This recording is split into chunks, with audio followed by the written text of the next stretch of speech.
Good morning, West End Baptist Chapel. Pastor Mark here, getting to present another morning minute with you. It is Saturday. It is Trinity Saturday again today. And I would love to show you another example of the Trinity again in the Old Testament. Today, we're going to be in the book of Proverbs. Proverbs was written by King Solomon, the wisest man who ever lived. I like to call him the wisest fool who ever lived, but you can read his story to see why I say that with some of the interesting decisions that he made in his life. But there was no doubt about it. He was wise. It was the one thing that when God asked him what he wanted to be wise.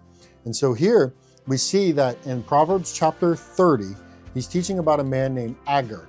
And Agur is trying to dig deeply to try and learn more about God Almighty. And we're going to pick up here beginning in verse number 4, where he's beginning to ask some questions to gain some understanding about who God is. And I want you to check this. Verse 4, who has ascended to heaven and come down? Who has gathered the wind in his fists? Who has wrapped up the waters in a garment? Who has established all the ends of the earth? Clearly, we know he's clearly talking about God. He's talking about being in heaven, being able to have power over the wind, having power over the earth. He's clearly talking about God.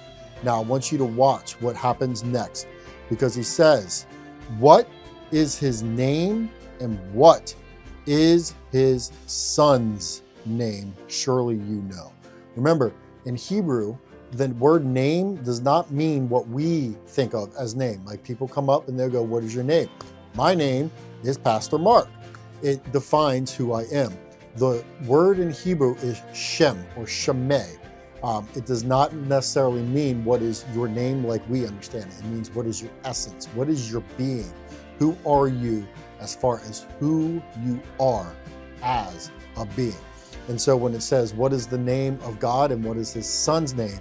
It's the same thing, meaning they share the same essence. And here you get to see Father, Son, written verbatim in the Old Testament when it is talking about seeking to learn about God.